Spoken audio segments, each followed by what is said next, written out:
찬양하겠습니다. 경배 283장입니다. 경배 283장입니다.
할렐루야.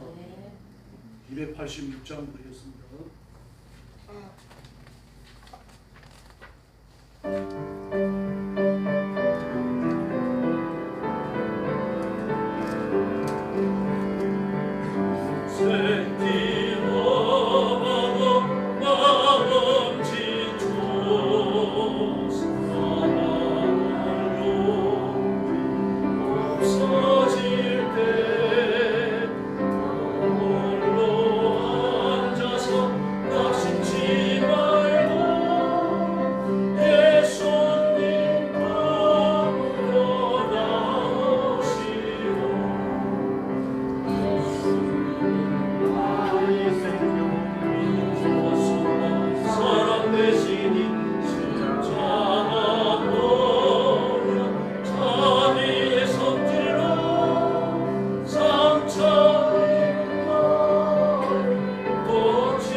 부르겠습니다. 31장입니다.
할렐루야.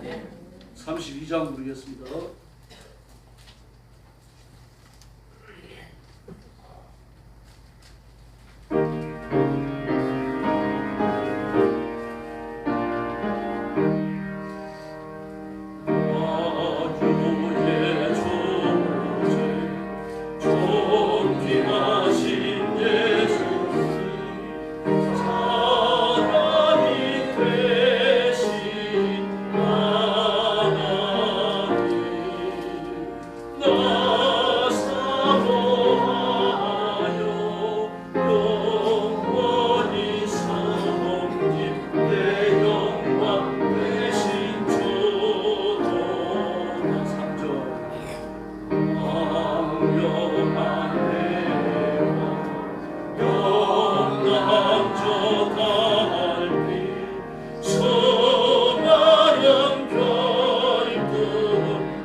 하나님 앞에 주일 난 예배 드리겠습니다. 다 같이 일어서 주시기 바랍니다. 우리 숙여서 묵상 기도 드리겠습니다.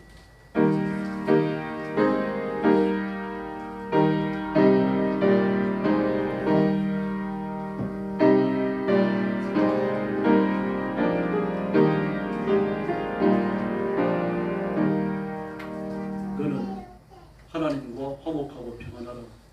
그리하면 복이 내게 임하리라. 청하건대 너는 하나님의 입에서 교훈을 받고 하나님의 말씀을 내 마음에 두라. 아멘. 선하의 아버지 감사합니다. 내 죄를 짊어지고 지옥의 형벌에 떨어진 저희들을 그리스도의 복음으로 부르시고 그 보혈로 씻겨 의롭게 하시며 하나님의 자녀를 삼으시고 영생케 하시니 진심으로 감사합니다. 저희들을 또 종으로 삼으시고 하나님의 일을 하게 하사 충성하도록 복 주셨으니 감사합니다. 오늘 아침도 주 앞에 엎드려 찬양과 경배를 바칩니다. 저와 성도들을 예물을 받으심처럼 거룩한 제물처럼 흠양하시고 품에 안으시며 하늘문을 여시고 복을 내려 주시옵소서. 오늘도 땅끝까지 이르러 복음 전하는 선교사님들과 주의 종들과 사랑하는 성도들을 기억하시고 선교의 현장마다 기적을 베푸시고 예배드리는 현장마다 하나님의 보호와 권능과 기적의 공급을 허락하여 주시옵소서. 오늘 아침도 저희들이 말씀을 나눕니다. 예배하며 하나님의 임재를 기다립니다. 성령님 뜨겁게 임하여 저희들을 다스려 주시옵소서. 예수님의 이름으로 간절히 기도 올리옵나이다. 아멘. 찬송가 제8장 부르겠습니다.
성시교도 하겠습니다. 18편입니다. 주보에 있습니다. 여호와 우리 주여, 주의 이름이 온 땅에 어찌 그리 아름다운지요.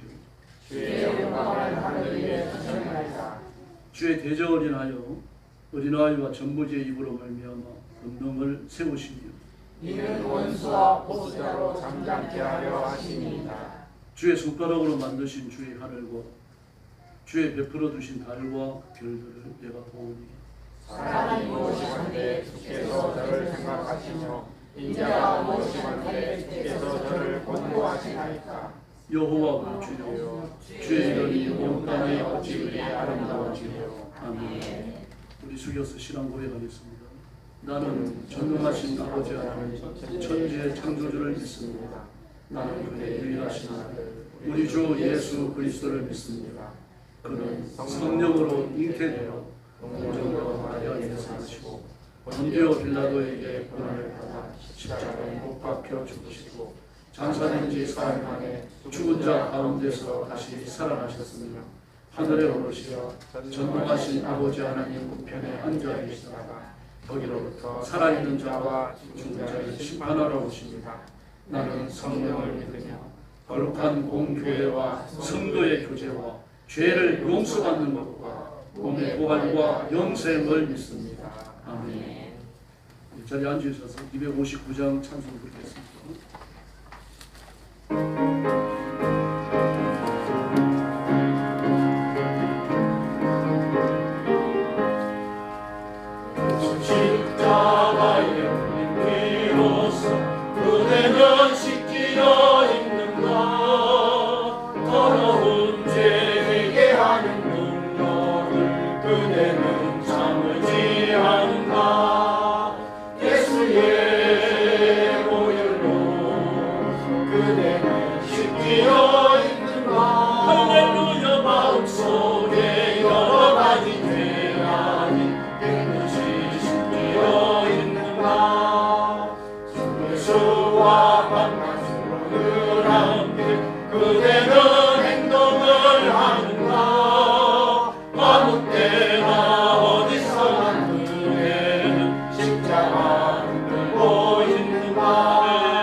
김종천 장로님 나오셔서 기도해 주시겠습니다.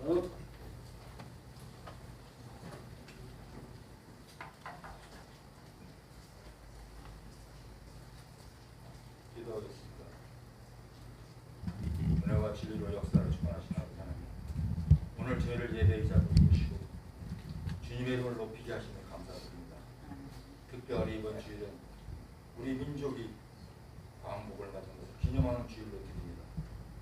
일제 강점기와 억압 속에서 울부짖던 믿음의 선배들의 기도를 들으시고 자유와 해방의 은혜를 베푸신 하나님께 영광과 찬양을 올려드립니다. 주님, 우리 민족을 향한 하나님의 놀라운 사랑과 인도하심을 기억하며 감사하게 하여 주시옵소서. 그런데 하나님, 저희의 역사를 돌이켜볼 때 부끄러운 모습이 너무나 많았습니다. 해방 이후에도 전쟁과 갈등과 분열로 상처받았습니다. 탐욕과 부정, 불의와 불의로 인해 정의가 흔들린 적이 너무나 많았습니다. 주님의 뜻보다 인간의 욕망을 앞세웠습니다. 하나님의 영광 대신 사람의 이익을 추구했던 저희들의 죄를 용서하여 주시옵소서. 이 땅이 진정으로 자유와 정의가 강물처럼 흐르는 나라가 되도록 우리의 마음을 새롭게 하여 주시옵소서. 아버지 하나님, 광복 81주년을 맞는 이 시점에서 우리에게 참다운 자유가 무엇인지 다시금 깨닫게 하여 주시옵소서. 외적인 주권만이 아니라 내면의 죄와 불의에서 해방된 진정한 자유를 누리게 하여 주시옵소서. 예수 그리스도 안에 있는 복음의 자유가 개인과 가정, 교회와 나라 위에 흘러 넘치게 하시고 우리의 신앙이 역사와 사회를 변화시키는 생명의 능력이 되게 하여 주시옵소서. 주님, 분단의 아픔이 여전히 우리 민족을 갈아놓고 있습니다. 낭과 북이 서로 불신과 덕대감을 내려놓고 화해와 평화의 길로 나아가도록 인도하여 주시옵소서. 이념과 체제를 넘어 같은 민족으로서 손을 잡을 날이 속히 오게 하여 주시옵소서. 또한 북한의 억압 속에 신음하는 형제 자매들을 기억하시고 그들의 눈물이 기쁨으로 바뀌게 하시며 소금의 빛이 그 땅에 비추게 하여 주시옵소서. 아버지는 우리의 지도자들에게 지혜와 두려움을 주셔서 국민을 사랑하고 정의를 세우는 지도자가 되게 하여 주시옵소서. 정치와 경제, 사회 각 영역에서 부패와 불법이 사라지고 정직과 공의가 세워지게 하시옵소서. 나라를 위해 헌신하는 저 군인과 경찰 공무원들을 지켜주시는 각자의 자리에서 충성스럽게 섬기게 하여 주시옵소서. 또한 미래 세대의 청소년들과 청년들이 이 나라를 사랑하고 하나님의 뜻 안에서 꿈을 꾸고 일어나게 하여 주시옵소서. 주님, 교회가 민족의 빛과 소금의 역할을 다하게 하시고 예비하는 공동체가 역사의 한가운데에서 하나님의 뜻을 이루는 거룩한 도구가 되게 하여 주시옵소서. 진리의 말씀을 굳게 붙잡고 사랑과 나눔으로 진리의 말씀을 굳게 붙잡고 사랑과 나눔으로 지역 사회와 나라를 섬기게 하여 주시옵소서. 특별히 이 시대가 교회가 분열과 다툼이 아니죠.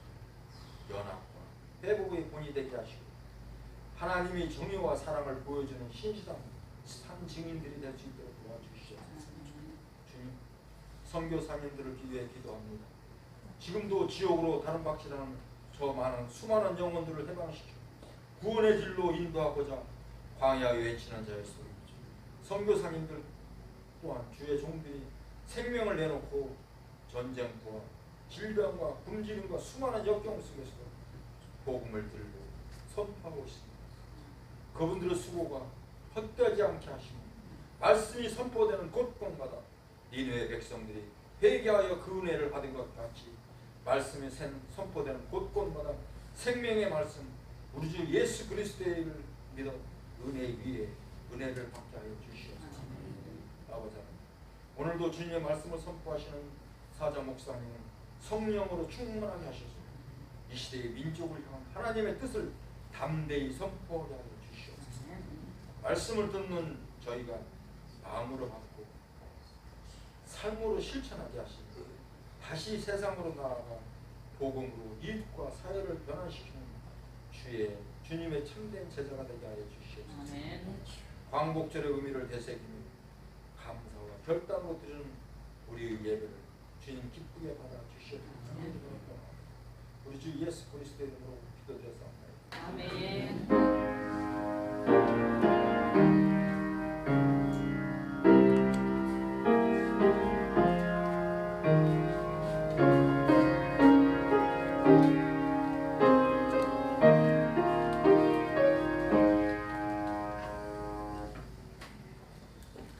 하나님 말씀 봉독가 됐습니다. 야고보 2장 17절과 18절 9절입니다. 신약성경 373페이지입니다.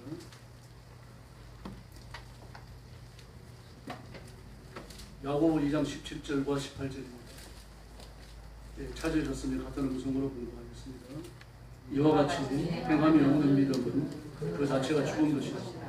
어떤 사람은 말하기를 너는 믿음이 있고 나는 행함이 있으니 행함이 없는 내 믿음을 내게 보이라. 나는 행함으로 내 믿음을 내게 보이리라 하리라. 아멘. 말씀의 제목은 실천의 이야기입니다. 야고보서는 믿음으로 구원받느냐 행함으로 받느냐 이 두 원리를 대답하는 게 아닙니다. 많은 사람들이 오해를 하는 경우가 있어요. 믿음으로 구원받는 줄 믿습니다. 저는 방식은 없습니다. 인간이 구원받을 만큼 하나님 앞에 상달된 선을 행할 능력이 없어요. 그러나 만약에 예수 믿지 않지만 양심의 법을 100% 지킨다고 하면 하나님 그를 지옥 보내실 수 없습니다. 천국으로 데려가셔야 돼요. 교회 나오는 사람도 마찬가지입니다. 만약에 예수님을 개인적으로 믿고 그러진 않지만 하나님의 율법을 100% 다 지킨다면 그런 천국 갑니다. 주님이 그를 버리시지 못해요. 말씀에 조금 더 음담이 없기 때문에. 그러나 양심을 100% 지킨다든지 하나님의 율법을 다 지킬 수 있는 그런 선을 행할 능력을 가진 사람은 세상에 존재하지 않아요.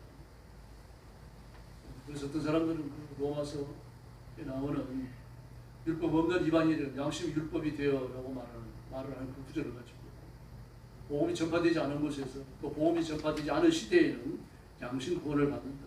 한때 그렇게 가르쳤습니다. 그 복음을 오해한 거예요. 양심을 다 지켜서 구원받을 인간에는 존재하지 않다. 야고보 로마서 1장 1절부터 3장 20절까지 양심의 구원도 나옵니다. 그건요, 구원의 가능성을 이야기하는 게 아닙니다. 인간의 절망을 말하는 거예요. 인간이 어떤 노력을 하더라도 인간의 노력을 구원해 줄 수 없다고 하는 무서운 절망과 지옥에 버려지는 인간의 파멸에 관하여 이야기하는 거예요. 그리고 나서 로마서 3장 21절을 보면 그러나 이제는 한 의가 나타났다. 인간의 노력이나 열정이 아니고 예수 그리스도로 말미암는 의다. 그렇게 말하는 거예요. 인간의 절망을 다 진술한 거예요. 우리의 소망은 예수님밖에 없다. 그렇게 말하는 것이죠. 그러므로 구원의 방식은 예수 그리스도의 십자가의 보혈 대속의 사랑밖에 없고 우리가 예수를 믿어서 하나님 앞에 의로워지고 하나님의 자녀가 되는 줄로 믿습니다. 그럼 오늘 본문에 나오는 행함은 뭡니까? 야고보서 전체를 통해서 행함을 강조하죠. 이건 내가 예수 믿고 있다는 사실을 행함을 통해 증명하는 얘기입니다. 예수 믿으니까 예수 믿는 사람들께 살아가라는 얘기입니다. 예수 믿는 사람들께 살지 못하면 옳지 않다는 얘기죠. 예수님이 수많은 예화를 통해서 교훈을 통해서 그리스도인의 믿음이 삶 속에 융화되어져 있어야 한다고 하는 것을 분명히 설명하셨습니다. 오늘 본문도 그런 말씀 중에 하나입니다. 그래서 행함이 없는 믿음은 죽음입니다. 믿음 자체가 생명 아닙니까? 예수님의 부활의 생명이 있는 거고 하나님의 영생하는 생명을 내가 가져서 내가 하나님의 자녀가 된 거죠. 이렇게 예수님을 믿었다, 영생을 얻었다, 하나님의 자녀가 되었다라고 말하면서 그게 일치하는 삶이 없으면 너는 죽은 거라는 거예요. 거듭나지 못했다는 거예요. 숨이 붙어 있으면 숨쉬고 먹고 마시고 움직이게 되어 있습니다. 그럼 그게 없다면 지친 거죠. 단순한 그 원리를 진술하는 겁니다. 18절도 마찬가지입니다. 너는 믿음이 있노라 그러면서 믿음대로 살지 않는데 그럼 너는 어떤 방식으로 믿음이 있는지 증명할 수 있는지 나는 믿음을 행함으로 보여줄 수 있다. 너는 행하지 아니하고 네 믿음이 있는지 보여와. 그거는 논리성이 있을 수 없는 거예요. 내가 믿는다라는 사실을 드러내려고 하면은 입술의 고백이 아니에요. 고백과 일치하는 삶이에요. 그러나 많은 그리스도인들이 고백에서 끝나버립니다. 고백은 지식입니다. 지식으로 구원받는 것 아닙니다. 예수님 앞에 엎드려 가슴을 치는 통렬한 회개가 있어야 되는 거죠. 그리고 말씀대로 살고자 하는 노력이 있어야 되고 예수 믿지 않고 사는 삶이 허송세월이었던 것을 발견하고 하나님 앞에 죄송스러운 마음을 그리고 힘을 내서 순종하는 그 결단이 있어야 돼요. 이게 구원받은 증거입니다. 하나님이 하지 말라고 하면 안 해야 되는 거죠. 예수 믿지 않더라도 실천은 매우 중요한 거예요. 우리 속담에도 있잖아요. 굴뚝하게 소금은 집어넣어야 자라. 아니 땐 굴뚝에 연기 나요. 그런 말 있잖아요. 천리길도 한 걸음. 지금부터 실천의 중요성을 이야기하는 겁니다. 노노에서 나오고 본자는 이렇게 말했습니다. 춘불경종, 춘불경종, 춘은 봄입니다. 불경이라는 것은 경작하지 않았다는 종은 종자를 말합니다. 봄이 왔는데 종자를 뿌려가지고 경작하지 않았다면 후회, 추는 가을이죠. 후회한다. 봄에 씨앗을 뿌려가지고 경작하지 않았다면 가을에 후회한다는 얘기예요. 당연한 거 아니에요? 근데 그렇게 중요한 겁니다. 실천이라고 하는 겁니다. 어떤 부자 신자가 참 기도를 잘합니다. 그래서 대표 기도를 시켜놓으면 성도들이 울고 그래요. 기도의 주된 내용도 가난한 자를 구해 주시고 좀 이렇게 이 병든 사람을 좀 치료해 주시고 우리 곁에 고통당하는 이웃이 없게 해 주십시오. 우리 성도들에게 먼저 복을 주십시오. 그리고 우리 성도들이 받은 복이 이 교회 밖으로 흘러나가게 해 주십시오. 막 부부절절히 오라요. 목사님 설교보다 더 어제고. 그리고 나서 이제 집에 들어와가지고 또 이제 저녁이 되어지니까 또 기도하는 거예요. 하나님, 가난한 자를 구해 주시고 병든 자를 치료해 주십시오. 간절히 기도했어요. 그래서 아버지 근고 열쇠 좀 주세요. 이놈아 근고 열쇠는 왜? 아버지 밤낮으로 비난한 자 구해달라 그러시고 병든 자 고쳐달라 그러는데 오늘 하나님이 저를 통해서 응답하시네요. 아버지 근고 열쇠 좀 주세요. 돈 꺼내갖고 그 사람들 좀 고쳐줍시다. 아버지 깜짝 놀라고 이놈아 기도 응답을 하나님이 하시는 거지. 아니요. 저한테 기도의 응답을 실천하라 그러셨습니다. 아버지가 뭐라고 하셨어요? 우리 얘기입니다만 실천 중요성을 이야기하는 거죠. 실천하지 않으면 소용없는 겁니다. 여러 사람은 두 가지 특징이 있습니다. 그러나 신경질이 가만히 보세요. 집안 사람이 됐든 주위 사람이 됐든 좀 먼 사람이 됐든요. 게으른 사람의 특징은 신경질. 왜 신경질이라고 하면 그 게으른 것이 드러나기 때문에. 별것 아닌 걸 갖고 짜증을 내요. 별것 아닌 걸 갖고. 아주 사소한 걸 갖고 짜증을 내고 생명을 겁니다. 보면 좀 웃겨요. 그래서 그런 사람은 거의 게으른 사람입니다. 물론 그렇게 짜증과 신경질이 많은 사람이 전부 다 게으른 건 아니에요. 근데 게으른 사람이 90% 이상은 신경질과 짜증. 여러분 주위 한번 살펴보십시오. 여러분. 하고 이렇게 끄떡기 되는 사람인데 이 머릿속에 떠오르는 사람이 있을 거예요. 여러분 주변에.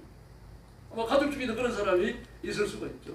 이 신경질은 단순히 내 기분이 언짢다. 신경질이라고 하면 내 기분이 언짢으면 이거 왜 이유가 없어요. 화를 낸다라고 하는 건요. 그 사람이 내 자존심을 건드렸거나 또는 그 사람이 나를 이렇게 좀 이렇게 이용해 먹으려고 했든지 뭐 이렇게 화낼 만한 어떤 신발을 던져요. 물론 그리스도인은 그것조차도 참아야 되는 겁니다. 그러나 짜증을 내는 사람이요 신경질을 내는 사람은 그럴 게 없어요. 그 단지 기분이 나쁜 거예요. 그래서 신경질 짜증은 잘못된 겁니다. 그리스도인 해서 안 돼요. 신경질과 짜증이 잦은 사람은요 그 성격이 불안정한 겁니다. 신경을 받아와요. 이렇게 신경질과 짜증을 끼고 사는 사람이 누굽니까? 그 게으른 사람의 특징이에요. 되게 게으른 사람은 자잘하게 불려갑니다. 자기 게으른 걸 알아요. 대부분이 압니다. 그리고 일어나서 지금 이걸 해야 된다는 걸 알아요. 알지만 피를 차일 이런 꼭 해야 될 것인데도 불구하고 그 자잘하게 없는 거예요. 딱 잡아 당겨갖고 이걸 밀고 나가야 되는데 그걸 못하는 겁니다. 그리고 내 불쾌한 감정, 내 마음이 뒤틀리고 말이죠. 이걸 드러내서 다른 사람을 불편하게 할 수 있다는 데까지 배려를 못하는 거죠. 그래서 바로 쏟아내는 거예요. 그 성격이 비성숙이에요. 신경질은요, 신경이 예민한 것하고 달라요. 신경이 예민한 사람은요, 신경질을 내긴 합니다만, 그러나 되게 노이로제 빠집니다. 노이로제. 신경이 예민한 사람이니까 신경질 많이 낸다. 그건 여러분 심리학적으로 다른 말이 아닙니다. 신경이 예민한 사람은 거의 노이로제를 흐르기 쉽지 신경질 안 내요. 신경질 내는 사람은 자기 심사가 뒤틀린 거예요. 기분이 나쁜 거예요. 내가 단지 기분이 나빠가지고 이 말을 하면 상대가 어떻게 될까 요걸 생각하지 않는다는 저 배려가 없는 거죠. 그래서 특별한 이유 없이 불쾌하게 부는 겁니다. 신경질 내는 사람은 거의 이기적입니다. 보면 짜증내고 신경질 내는 사람들 이기적 대부분 그래요. 다른 사람의 감정을 배려하지 않기 때문에. 그리고 게으른 사람의 특징은 잠이 많습니다. 잠은 또 그냥 잠은 좋은데 하나님이 사랑하시는 사람에게 잠을 주신다 그랬어요. 그 말도 맞습니다. 만약에 잠 못 자는 것만큼 힘든 게 없는 거죠. 밤낮으로 잘 자요. 머리만 대면 자고 말입니다. 뭐 철야했든지 밤늦게 기도했든지 그래가지고 자는 거야 뭐 어쩌겠습니까. 근데 게으름에 대한 성경이 교훈을 엄격해요. 잠언서 19장 15절을 보니까요. 게으름은 사람을 잠들게 하나니 나태한 사람은 줄일 것이요. 그랬습니다. 줄일 것이요. 게으르면서 부자인 사람은 아버지한테 물려받은 재산이 있는 거 맞습니다. 여러분 힘듭니다. 잠언 24장 33절을 보니까요. 내가 좀 더 자자 좀 더 절자 손을 모으고 좀 더 눕자 하니 내 빈군이 강도같이 오며 내 공핍이 불사같이 이르리라 라고 말합니다. 게으른 사람이 미리 이야기하는 거죠. 도로에 나왔던 공자의 말을 기억하세요. 몸에 씨를 뿌리지 않는 사람은 반드시 가을을 보여야 합니다. 뻔한 거 아닙니까? 그게요. 게으른 사람을 잠들게 해요. 일의 심각성, 일의 중요성, 일의 필요성을 못 느끼는 거죠.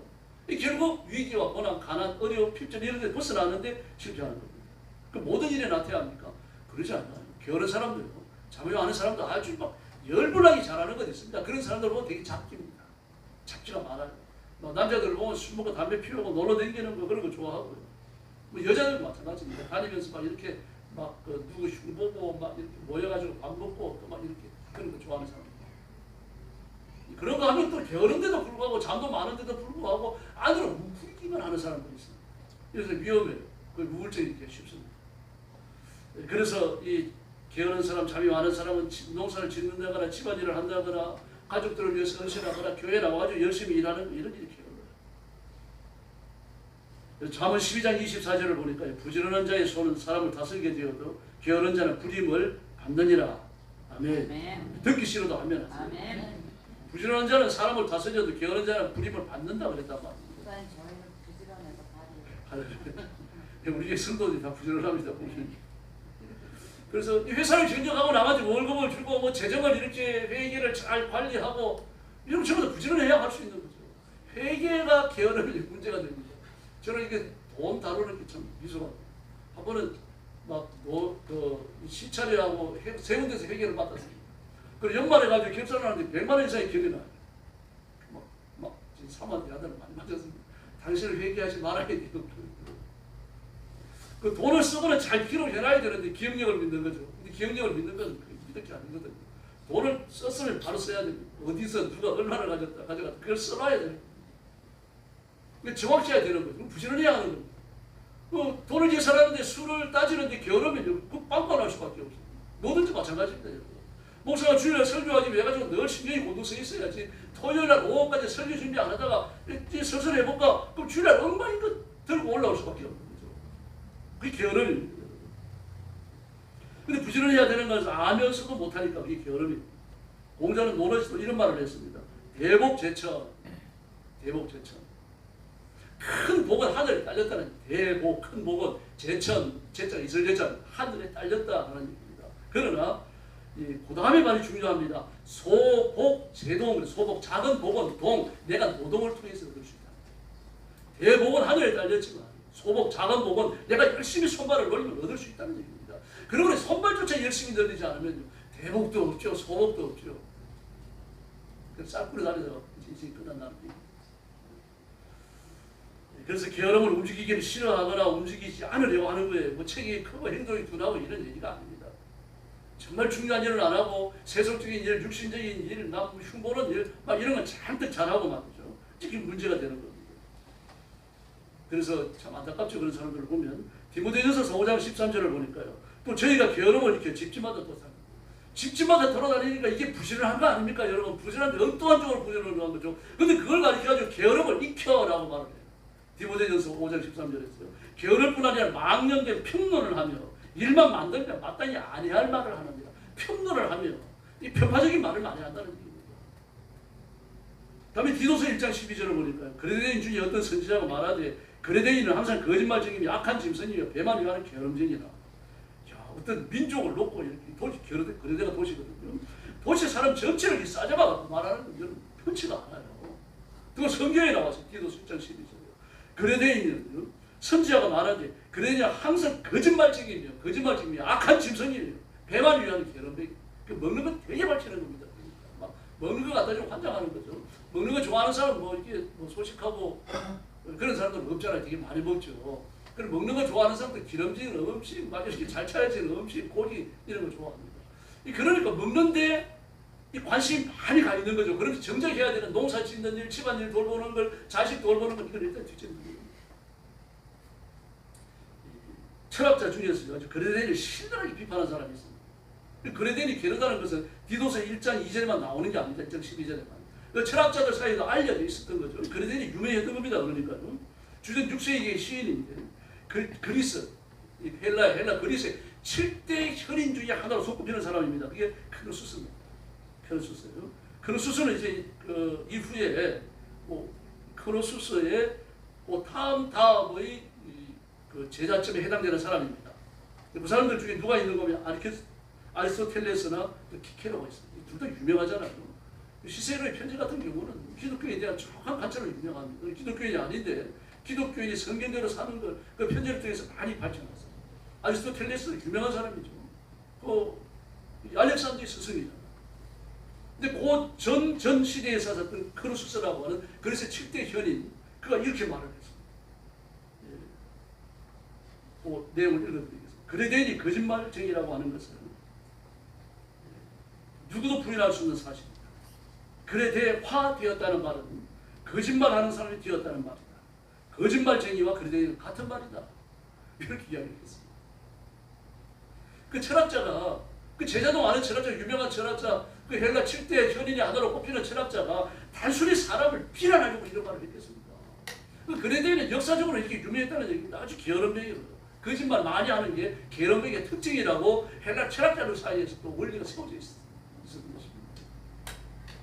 그걸 오늘 본문에 보니까 또 뭐라 그럽니까? 디도서 1장 12절 사악한 짐승이다 그랬습니다. 사악한 짐승 표현하면 광포한 맹수 그런 것입니다. 광포한 맹수. 이는 자신의 이익을 위해 가지고 다른 사람의 희생을 아주 가랑긋하지 않는 잔인한 사람이라는 그런 뜻입니다.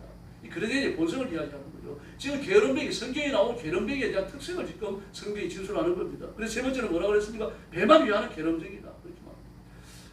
먹고 마시는 것이 쾌락의 진수라고 말할 수 있죠. 사람이 가지고 있는 본성은 제일 밑바닥에 1차적 본성이 뭔가 하면 생존 욕구, 생존 욕구. 베슬로의 생존 욕구, 1차 욕구가 생존 욕구입니다. 생존 욕구 중에서 가장 기본이요, 먹고 마시는 거. 그러니까 먹고 마시는 것을 쭉 살펴보면요, 그 베슬로의 욕구 이론을 보면 뭐 1월까지 8가지가 됩니다. 쭉 관통을 해요. 명예를 구하는 것도 먹고 마시는 걸 통해 가지고 명예를 구합니다.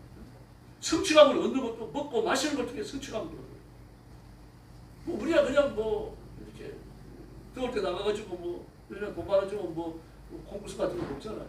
많은 더 할 때도 있습니다. 열무국수도 먹으면 됩니다. 그러나 먹는 걸 통해서 성취의 욕구를 얻는 사람은 만 원짜리 열무국수 절대로 안 먹습니다. 적어도 몇만 원 줘야 되죠. 호텔 식당에 가야 되죠. 아니면 이름난 셰프가 있는 그 식당을 가야 됩니다. 그런 걸 통해서 욕구를 얻는 거죠. 쾌락입니다. 여러분, 먹는 게 목적인 거예요. 먹는 걸 위해서 사는 사람입니다. 근데 그를 향하여 뭐라고 말하면 악한 짐승이다 그랬어요. 거짓말쟁이다 그렇게 말했어요. 그렇게 말하는 사람, 다시 말해서 먹는 것에서 인생의 성취를 얻고자 하는 사람은 가난한 사람은 없어요.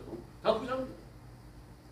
근데 부자인데 먹다가 재산 망쳤다는 사람이 있잖아요. 그런 사람이 있습니다. 저도 봤어요. 먹다가 그냥 뭐 재산이 이렇게 먹는 것 때문에 망친 건 아니겠죠. 정확한 판단을 못하니까 먹는 것에 대한 욕심만큼 다른 욕심을 버리다가 이 재산이 충난단 말이에요.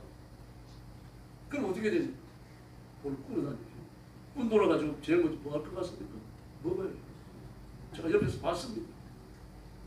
저한테 와서 돈을 뽑았어요. 죽을 때 안 갚았어요.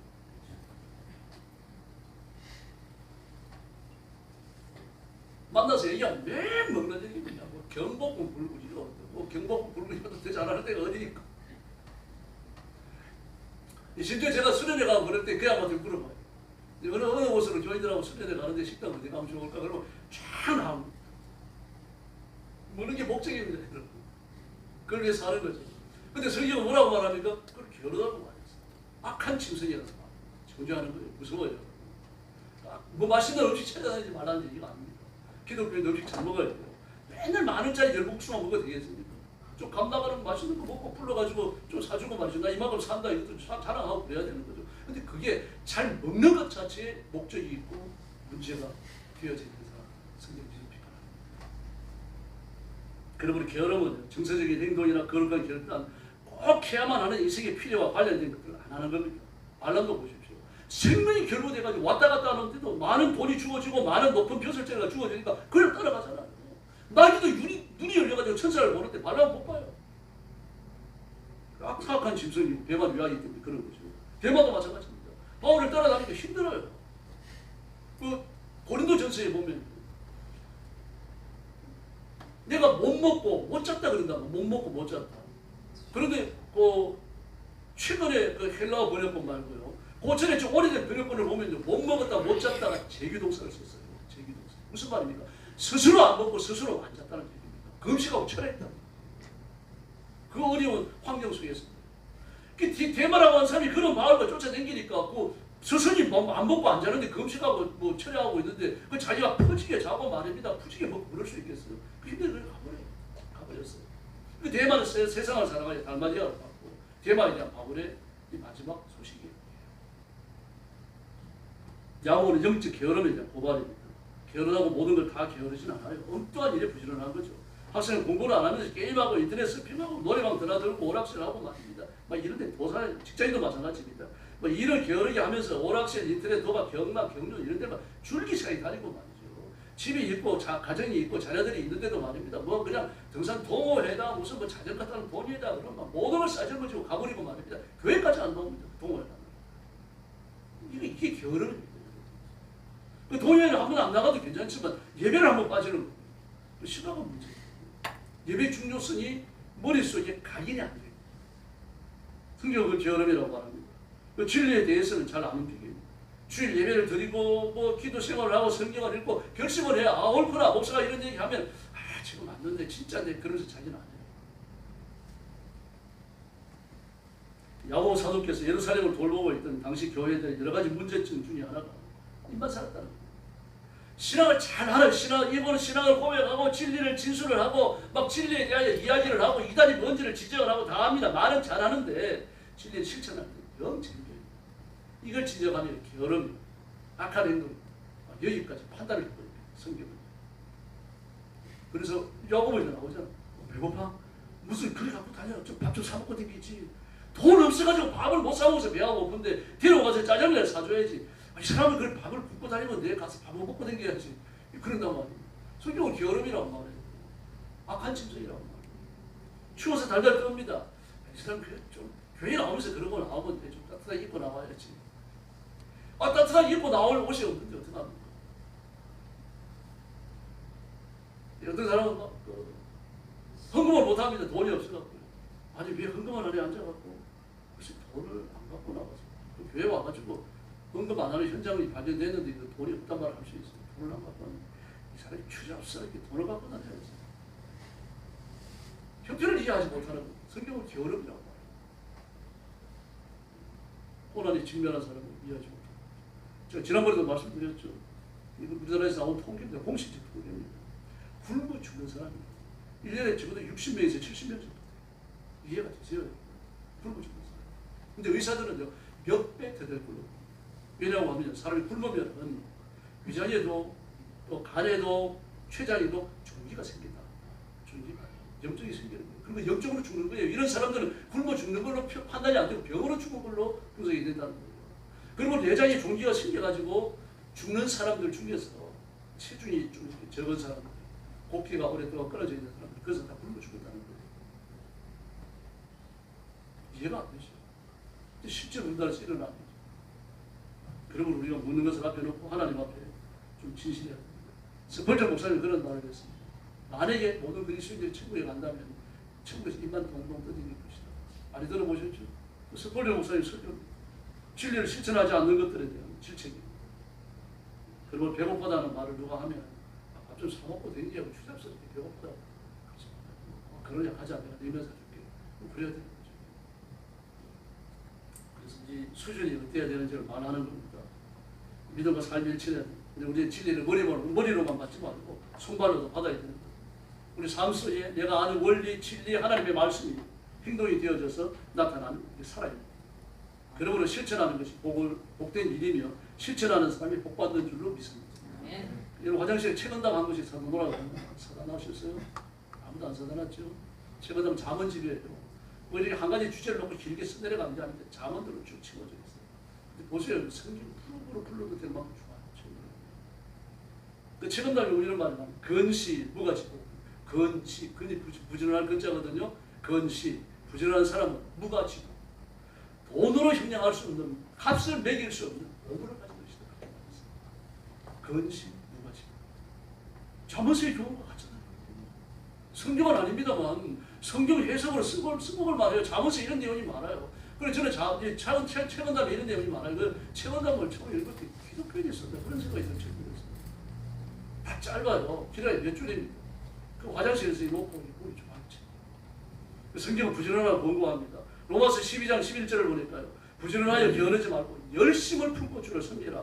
디모데후서 1장 17절을 보니까요. 로마에 있을 때 나를 부지런히 찾아 나를 만났느니라 말하고 있습니다.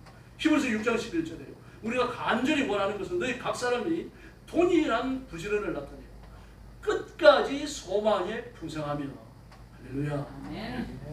돈이란 부지런을 나타내서 끝까지 소망이 풍성합니다. 좀 이렇게 힘이 들더라도 피곤하더라도 때로는 몸살이 났더라도 말입니다. 또는 쓸 돈이 없어가지고 방황하더라도 끝까지 소망이 풍성하는 얘기입니다. 예수님의 재림을 끝까지 기다리고 또 기다리라는 이야기입니다.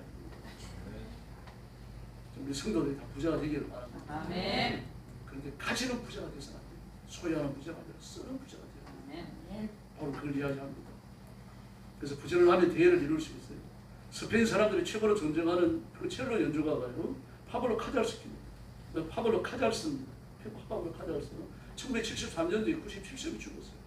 근데 그가 죽기 2년 전에 95살 때요. 97세에 죽었는데 95살 때 장수를 기념하는 연주가로서 인터뷰를 한 겁니다. 대단하잖아요. 95이 돼가지고 오케스트라에 앉아가지고 실제로 연주를 하니까요. 굉장한 사람이죠. 그래서 그 연주회가 열리면 많은 사람들이 메우는데 음악성도 훌륭하지만 나이 많은 사람이 현직에 뛴다는 것 때문에 감동을 줬던 겁니다.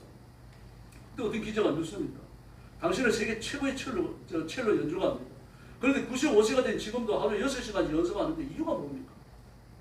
이제 그 정도 했으면 연습 안 해도 될 거 아닙니까? 그런데 그 이 파울로 카달스가 유명한 말을 합니다. 지금도 연습하고 나면 실력이 조금씩 늘립니다. 그렇게 하는 말이죠. 또 한 사람이 묻습니다. 당신은 우리 스페인의 자랑입니다. 당신은 음악 격기도 설립했고 수많은 상도 받았고 돈도 명예도 모든 것을 다 소유했으니 당신은 스페인의 기적입니다. 그럴 때는 벌어가면서 화를 내요. 당신은 무슨 말을 그렇게 합니까? 나는 지난 43년간 하루에 13시간씩 첼로를 연습했습니다. 그런 나한테 기적이다. 귀담아 들어요. 그래서 시편에 나오잖아요. 부지런한 사람은요, 새벽까지 일어나고 밤늦게까지 가게를 들고 열심히 일하는 사람이라고 말합니다. 첼로 하나 붙들고 일생을 용을 쓴 거 아닙니까? 우리 예수님 붙들고 일생을 용 쓰며 살아야 할 줄로 믿습니다. 아멘 하시는 거예요. 예수를 붙들고 용 쓰며 삽시다. 게으른 사람은 신경질 내고 잠을 잘 자고 자기 중심적. 부지런한 사람은요, 남을 배려하며 용서하고 용납할 줄 아는 사람입니다. 수학자도 철학자도 마귀도 악한 영들, 하나님이 누군지, 예수님이 누구신지, 성령이 누군지 잘 알아요. 여러분 잘 알아요. 그럼 믿지는 않습니다. 그 예수님을 개인적으로 만난 경험이 없는 겁니다. 왜 그렇습니까? 지식에서 끝나기 때문에. 뚫리지게 안다고 그러잖아요. 뚫리지게 않은 그런 지식은 있어요. 그 지식이 믿음은 아닙니다. 뭘로 연결되어야 됩니까? 삶으로 연결되어야 되는 거죠. 행동으로 연결되어야 됩니다. 그러므로 여러분, 물지 않는 게 이빨 빠진 호랑이가 트럭을 몰고 와도 아무 두려움도 없어요. 저 여러분 다니다가 요즘은 보수부지 그런 사람 없었단 말이에요. 좀 큰 근육줄을 생긴 개가요, 조용히 다가오면 긴장하셔야 돼요. 그런 개는 덕담에 달려가지고 물어보고, 반드시 가방 같은 거 들고 있다가 개가 달려들면 개에다 던져줘요. 그건 뭡니다. 짖는 개는 안 물어요. 그래서 소리 없이 접근하는 개 경계하셔야 돼요. 그 경계 안 하다가 물려요. 저희 사모하고도 보수부지 산책을 나갔는데 조그마한 개가 있다가 무덤을 짖더라고요. 저 사람이 얼마나 놀라는지 저도 놀랐어요. 조용히 있다가 짖는 개는 그렇게 무서운 건 아니지만 갑자기 그러니까 놀라죠. 근데 정말 무서운 건 달려들어요. 여러분, 물지 않는 게 이빨 빠진 호랑이 아무것도 아닙니다. 마귀가 무섭게 봐요. 그러나 말씀대로 살려고 애쓰는 사람 마귀가 무서워합니다. 진짜 알아요. 그리고 고급스러운 행동 안 해도 괜찮습니다. 성경에 대해서 박사가 안 돼도 괜찮습니다. 내가 알고 있는 진리, 내가 알고 있는 말씀이 나를 지배하고 있어야 할 줄 믿습니다. 우리 전철 타고 가다가 누가 내 발을 밟았습니다. 그러면 신경질 하죠. 그리고 신경질 쏟아내서는 안 돼요. 그런 새끼라고 해서는 안 되는 겁니다. 한번 순환시켜야 되는 거예요. 순환시켜가지고 진리와 일치하는 말을 끄집어내야 돼요. 아, 참아야 되겠다. 아침부터 시험이 있는 걸 보니까 오늘 내가 정신 차려야 되겠다. 이게 수준에서 끝나야 되는 거죠. 근데 그게 행함이거든. 마귀는 그런 사람을 무서워합니다. 진리가 우리를 지배하니까. 그래서 실천하면 하나님 복을 주실 줄로 믿습니다. 그 성경의 위대한 족장들, 또 모세와 그의 동역자들, 신앙의 혈단을 따라가지고 이스라엘 통치하는 왕들 보십시오. 다윗이나 히스기야나 아사나 요시야나요. 전부 다 승리했고 하나님께 쓰임받았고 이스라엘 역사를 바꾸었습니다. 가나안 정복 때도 마찬가지입니다. 모세의 지도를 받으면서 하나님의 말씀을 믿고 끝까지 간 사람들 가나안 차지했습니다. 근데 그러나 가나안을 차지하기로 예정된 사람은 누굽니까? 시내 산에서 인구조사를 하고 그 사람들을 중심으로 가나안의 기업이 분배돼야 한다는 말입니다. 그 사람들을 위한 기업이에요. 그런데 어떻게 하면 가데스 바네아에서 못 들어간다고 부두대다가 죽잖아요. 40년간 광야에서 다 죽어요. 민수기 뒷부분과 신명기 앞부분을 보세요. 그들이 죽는데 40년이 걸렸다라고 두 번인가 세 번인가 반복 강조하는 거예요. 그 누가 들어갑니까? 그리고 그 사람들이 못 들어가니까 광야에서 튀어나오고 어려가지고 애굽에서 나온 그 사람들이 다시 인구조사를 하고 그들이 행동하지 않냐고. 믿음으로 대응하지 않으면 받을 복도 못 받는다. 옷에도 그랬죠. 시몬 집화도 보십시오. 시댐 광야에서 일어났던 24,000명이 죽는 바알 숲의 그 더러운 제사예요. 그 제사에 참여했던 사람들이 대부분이 시몬 집화. 시몬 집화를 이끌고 가가지고 바알 제사에 참여했던 사람이 족장은 아닙니다만 족장급 뒤에 저는 시몬이에요. 시몬에 따른 중간 지도자 1000명이 뒤에 서 있고요. 그리고 1000명의 유혹을 받는 이스라엘 그 시몬 지파의 사람들이 찾아가고, 그럼 24,000명이 죽죠.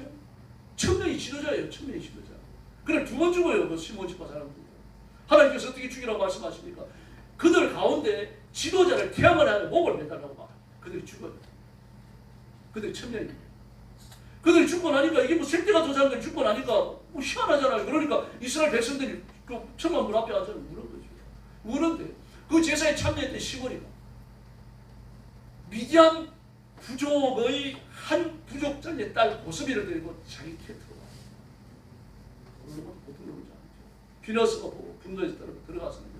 두 남자를 한참 곁으로 그 사이에 죽은 사람이 23,000명. 그래서 24,000명이 죽어요. 1,000명이 죽은 것은 고린도전서 10장 8절이에요. 그 23,000명이라고 말해요. 23,000명은 하나님의 흉보를 받아 죽은 평민들입니다. 그게 지도자 1,000명이 합치니까 24,000명이 죽어요.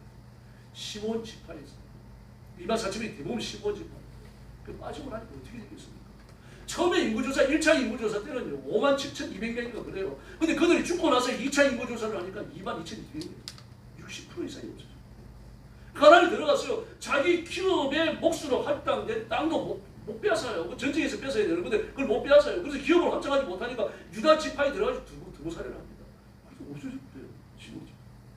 뭐 어떤 사람은 시몬 지파가 어디 가느냐 따지는데 따질 것도 없습니다. 마음은 기업에서 완전히 제외되죠. 그게 게으름이에요. 근데 죄진대는 없습니다. 온갖 열정을 다 품죠. 자기 혼자 죄를 지으러 가는 게 아니라 중간 지도자 1,000명을 이끌고 가지고 1,000명에 부속된 사람들 2만 명이 넘는 사람들이 거기 가죠.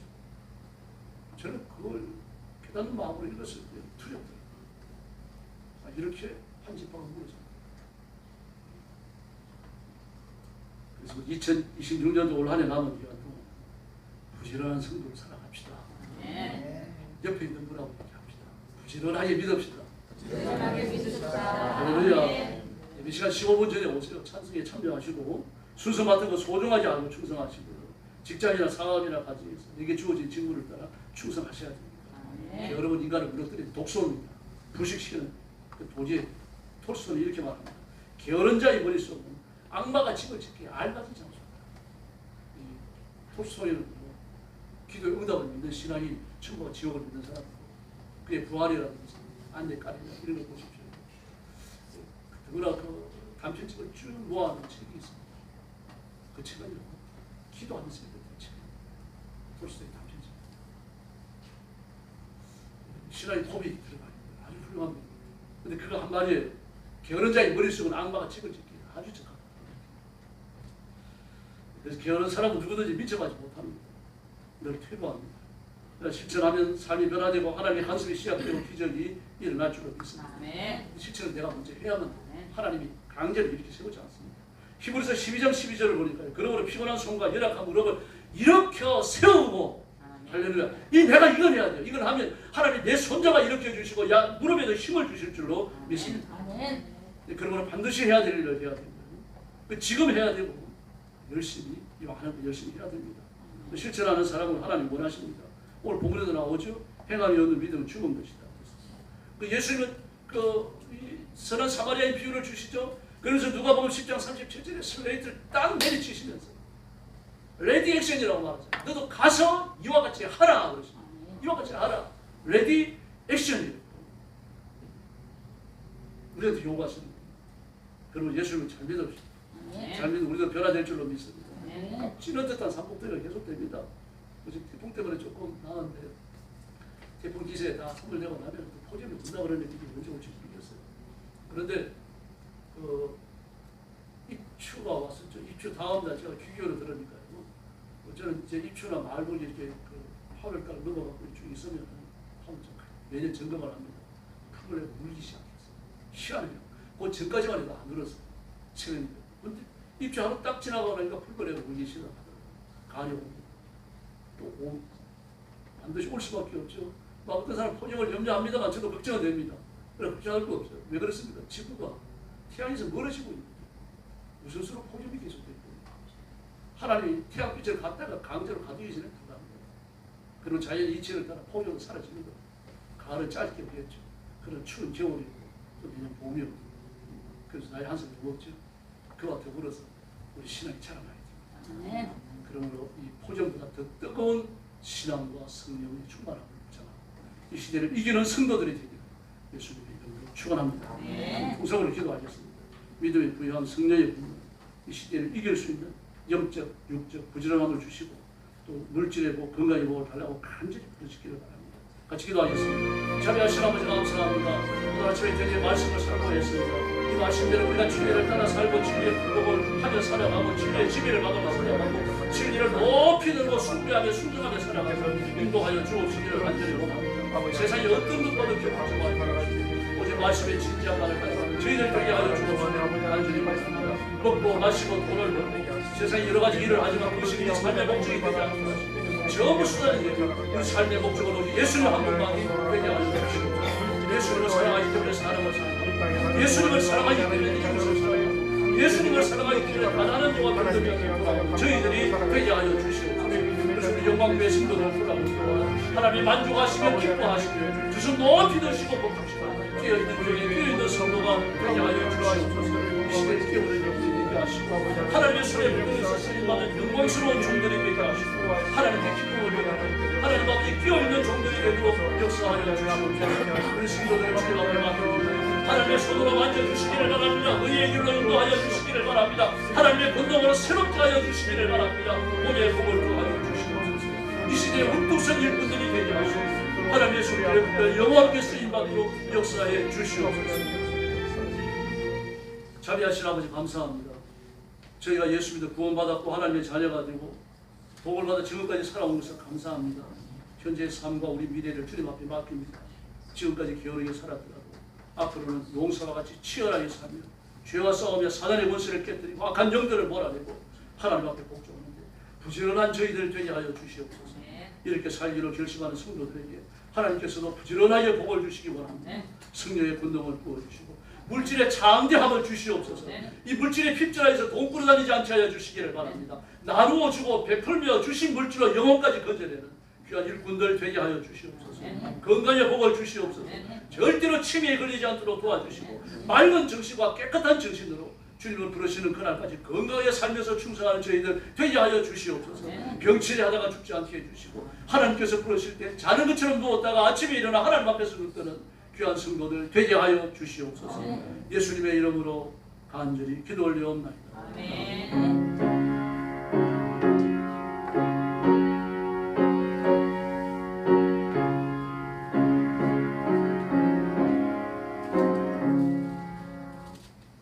(242장입니다) 5절 부를 때 운동하겠습니다.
나빠같이 말 뻔하여 너는 일하니.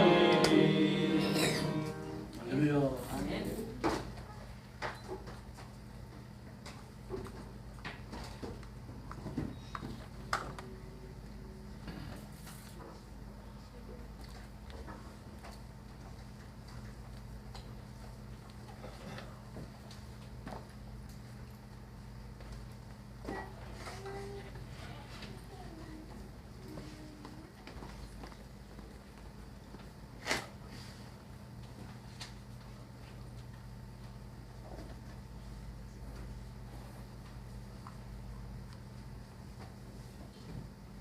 자비로우신 아버지 감사합니다. 순서에 따라 예물을 봉헌합니다. 온 힘을 다하여 예배하고 또 예물을 준비하여 바치는 사랑하는 성도들을 기억하셔서 그물의 손은자 안수하시고 하늘의 복을 허락하여 주시옵소서. 시대를 분별하며 진리의 말씀으로 옳지 않은 것을 구별하여 내며 하나님의 말씀을 철저하게 순종하여 주님을 기쁘시게 해드리는 존귀한 종들이 되게 하여 주시옵소서. 내가 체득한 말씀, 이해한 말씀, 내가 들어서 알고 있는 말씀을 내 삶 속에 철저히 실천해서 하나님께서 보실 때 칭찬하시는 귀한 그리스도의 신부들 되게 하여 주시옵소서. 그 성도들을 주 앞에 맡겼습니다. 주님께서 그 헌신을 받으시고 물질을 드렸사오니 물질의 복을 주시옵소서. 금도 내 것이요 온도 내 것이요 천재산천에 가득한 생축이 내 것이라고 하셨사오니 하나님이 가지신 온갖 부유하고 충만한 것들을 성도들에게 나누어 주시고 하나님께 봉사할 수 있도록 역사해 주시옵소서. 이 물질을 주께 공헌하오며 예수님의 이름으로 기도 올리옵나이다. 아멘.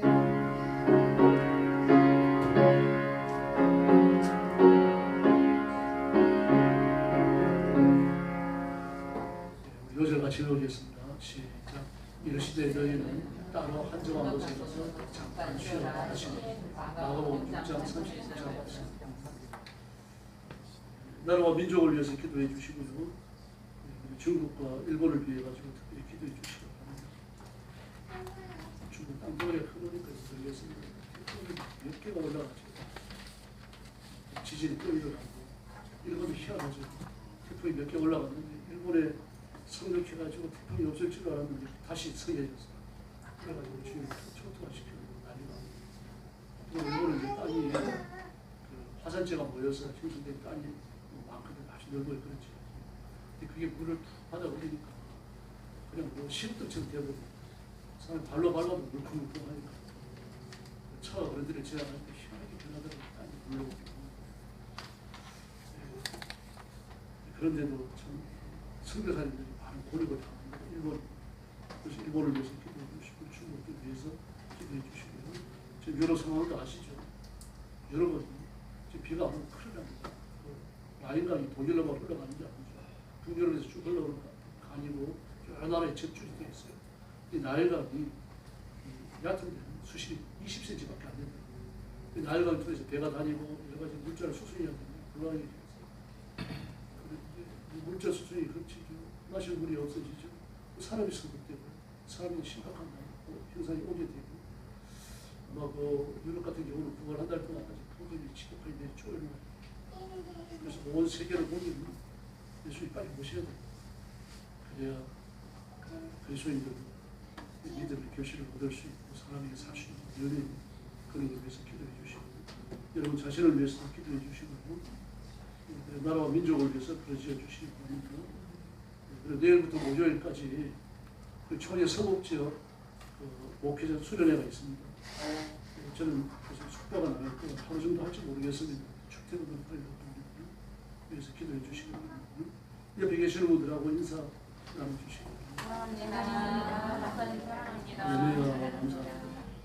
한 번 더 인사하죠. 예수님만 잘 바라봅시다. 예수님만 사랑합니다. 할렐루야. 일어나셔서 55장 성경하고 축도하겠습니다.